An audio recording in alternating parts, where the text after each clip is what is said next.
various different colonies.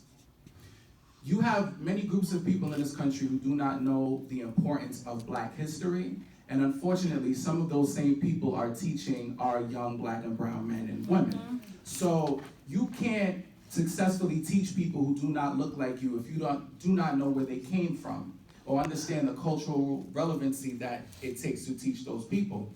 So when Dennis comes into the classroom, because I look like a lot of the young brothers and sisters who I'm teaching, it's a different respect, because they know he might have gone through something that I've gone through before. I know that Miss Such and Such can't relate, but yesterday when I was in the car with my grandfather and we got pulled over for no reason, Mr. Richmond might be able to relate to something like that. We know that even though Miss Such and Such can't relate, Mr. Richmond might know what it takes to go into a workforce and be surrounded by people who don't know how to act with you being there. For an example, I'm blessed and fortunate that through the TOC, I have a host teacher who looks like me, a Black man. I'm in Yonkers, New York, where our superintendent is a man from the Dominican Republic.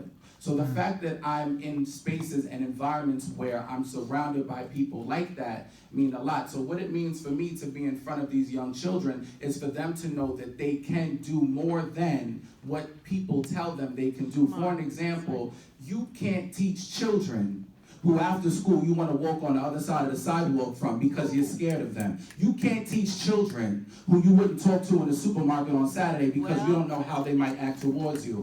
So when I'm in the classroom and when I'm in the school building, I hear racism all the time, but I have to deal with it because it's not about me, it's about bringing up our brothers and our sisters. Right. I'll close, but I don't want to take up too much time, but I'll close by saying that when it comes to teaching, it is so imperative, because those formative years mean so much. And we all know that we've had one phenomenal teacher who we still remember years later, and we've had one phenomenal teacher who we still remember and talk about. And we've had that one teacher who made our lives terrible in second grade, third grade, middle school. Y'all know, y'all remember. And we choose to base our lives based on what people tell us when we're young. So it's important that I'm there, because not only do they get to see themselves, they get to see themselves in a positive light from a brother that's not a rapper or a basketball player, but somebody that's going to teach them. Yeah.